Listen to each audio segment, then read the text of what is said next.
sa vision des choses et il va dire maintenant nous avons reçu l'Esprit de Dieu. La loi est un pédagogue. Il va parler de la loi comme un pédagogue. Oui, c'est bon, les commandements. Oui, ça nous donne des paramètres, des points de repère. Mais il ne faut pas s'asservir à des commandements. Il faut être capable de discerner qu'est-ce qui est bon ou pas bon à faire dans chaque situation. Donc, une morale situationnelle. Et il va, contextuelle, et il va même en appeler à la libération qui a été faite par Jésus à la croix. Il dit Christ a été crucifié au nom de la loi. Et donc, les chrétiens ne devraient plus vivre en fonction de la loi, mais par la résurrection du Christ, ils sont libérés de la loi, non pas pour faire n'importe quoi, mais pour vivre dans la justice, selon un discernement, selon l'Esprit de Dieu. Alors, forcément, c'est très idéaliste. Paul avait l'espérance, quand il fondait ses communautés chrétiennes, de ne pas avoir à leur dire quoi faire. Il s'attendait à ce que, baptisés, forts de l'Esprit Saint, les gens allaient être capables de discerner ce qui était bon et pas bon. Bon, quand on lit ses lettres, on s'aperçoit qu'il est déçu parce que finalement, il faut qu'il revienne. C'est pas si évident que ça. Les gens, la liberté, c'est quelque chose qui est lourd à porter parfois. Le discernement, c'est pas à tout le monde que c'est donné. Mais on peut déplorer par contre qu'effectivement, plus tard, dans le christianisme, pour mieux guider les fidèles, on va multiplier les commandements, les normes. On va avoir même un droit canon, un code de droit canon. Paul serait scandalisé de dire que la vie chrétienne est régie par des règles à ce point-là précises. Et donc, c'est sûr que le christianisme s'est éloigné de cette espèce de liberté morale des origines.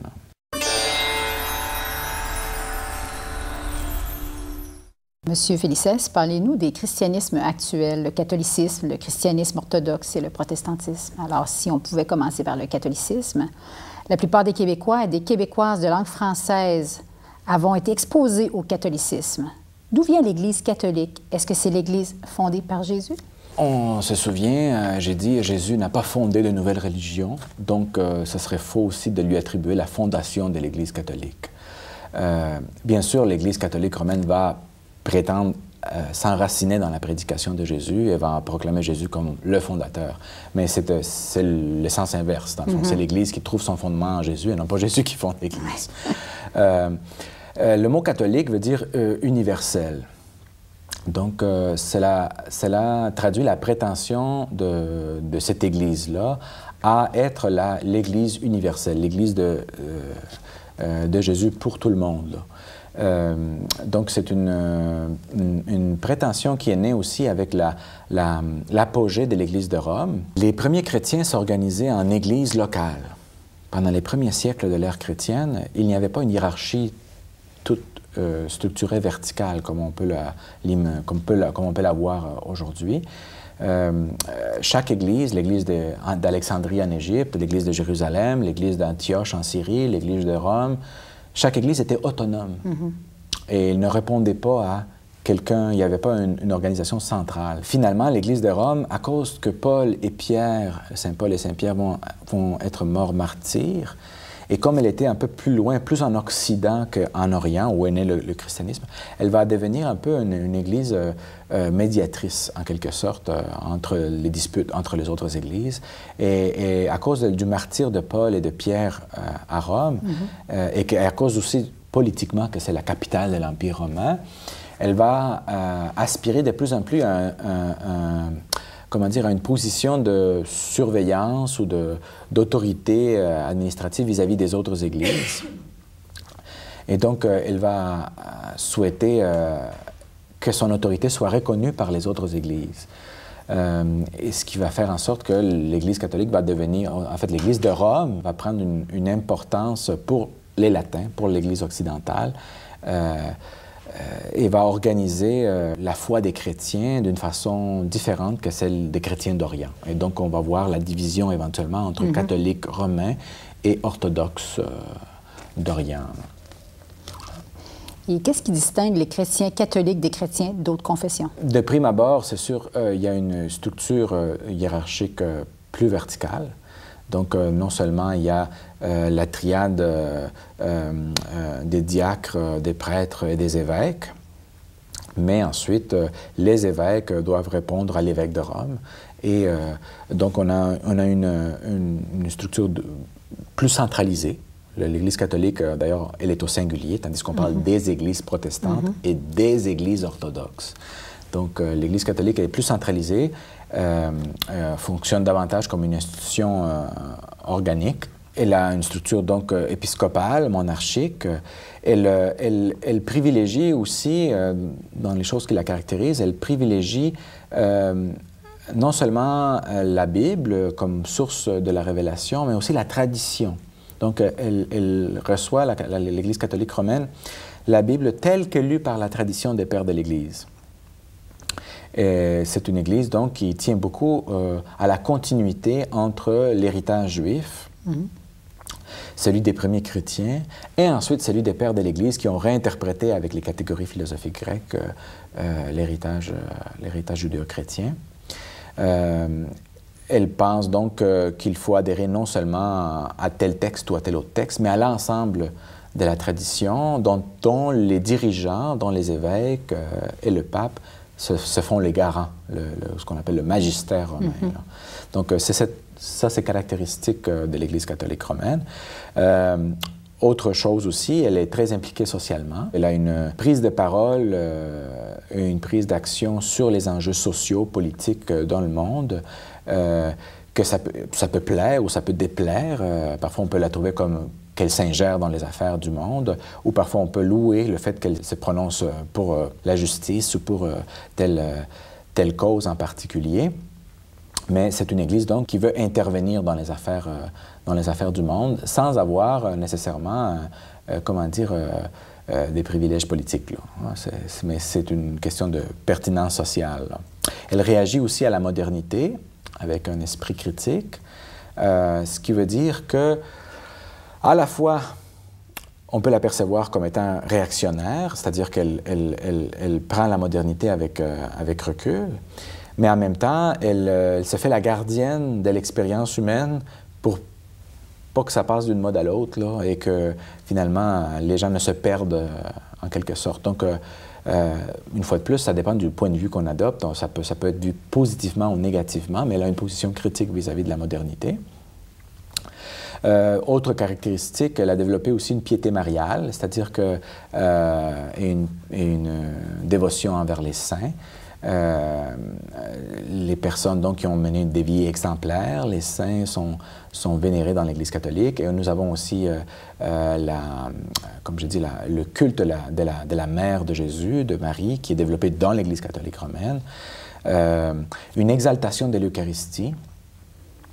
Donc, c'est des accents particuliers pour l'Église catholique romaine. L'Eucharistie devient la source, le sommet de la vie chrétienne. On a la discipline du célibat des prêtres, des évêques et du pape, donc des ministres ordonnés, et qui doivent être seulement des hommes, contrairement à ce qui se vit dans d'autres églises.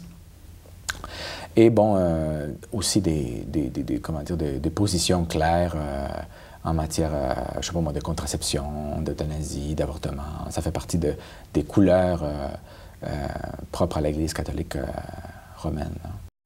Et l'Église catholique est-elle conservatrice ou traditionnaliste par nature? Vous en avez parlé il y a quelques minutes un peu, mais si vous pouvez élaborer? Oui, ça fait partie de sa couleur d'essayer de conserver le plus possible l'héritage.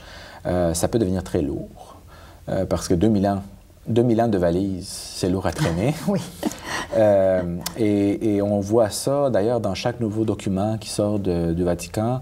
C'est très difficile parce qu'ils essayent de ne pas contredire ce qui a déjà été dit avant, même lorsqu'il s'agit de redresser des choses ou de changer de position. Il ne faut pas que ça paraisse comme si on était en train de changer d'idée. Alors, c'est très lourd, mais effectivement, il y a une tendance traditionnaliste. Mais n'empêche qu'il ne faudrait pas non plus caricaturiser l'Église catholique romaine comme étant faite que de ça. Il y a de tout à l'intérieur de l'Église catholique. Vous avez des gens à gauche, les théologiens de libération en Amérique du Sud. Vous avez des gens qui sont de spiritualité charismatique et qui donc sont très fervents de l'expérience spirituelle. Vous avez des gens qui sont plus avec une discipline morale et des gens de l'Opus Dei. Donc, vous avez différents mouvements. L'Église catholique romaine n'est pas faite non plus d'un seul bloc. Et il y a différentes formes de catholicisme qui se vivent à l'intérieur. Les gens prennent aussi leur distance.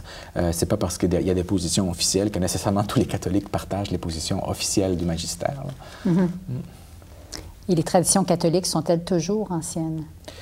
Non, effectivement, il y a des choses qui évoluent dans le temps. Bon, on sait que les prêtres sont célibataires dans l'Église catholique, mais ça n'a pas toujours été le cas. Au cours des premiers siècles de l'ère chrétienne, ce n'était pas le cas.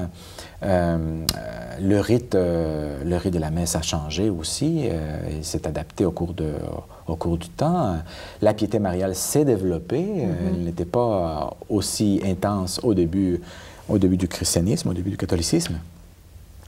Et donc, on a l'impression parfois qu'on reçoit ça d'un bloc, mais c'est un bloc qui est cumulatif, et donc qui a ramassé au cours des siècles des nouvelles pratiques, des nouvelles tendances, et qui aussi parfois changent. Vatican II, par exemple, le deuxième concile du Vatican dans les années 60, a modifié profondément la façon de faire, la façon de célébrer. On ne célèbre plus en latin, on ne célèbre plus le do aux gens. La communion se fait sur les deux espèces. Bon, il y a un paquet la prédication se fait en langue vernaculaire, dans les langues modernes. Donc, il y a des changements quand même qui se font sentir, sauf que la société, aujourd'hui, elle change à une vitesse incroyable, que les changements qui sont déjà lents dans le monde religieux et dans l'Église catholique sont très lents, l'Église semble complètement, à chaque fois, déphasée par rapport au monde moderne. J'aimerais savoir combien il y a de catholiques dans le monde, en fait? On évalue ça à peu près à 1 milliard, 1,1 milliard de catholiques, ce qui revient à peu près sur 6 points quelque chose milliards d'habitants, à 17 % de la population de la planète. Maintenant, il faut s'entendre que tous les catholiques ne sont pas nécessairement pratiquants ou convaincus, etc. Mais effectivement, c'est l'Église chrétienne qui compte le plus de fidèles actuellement dans le monde, là.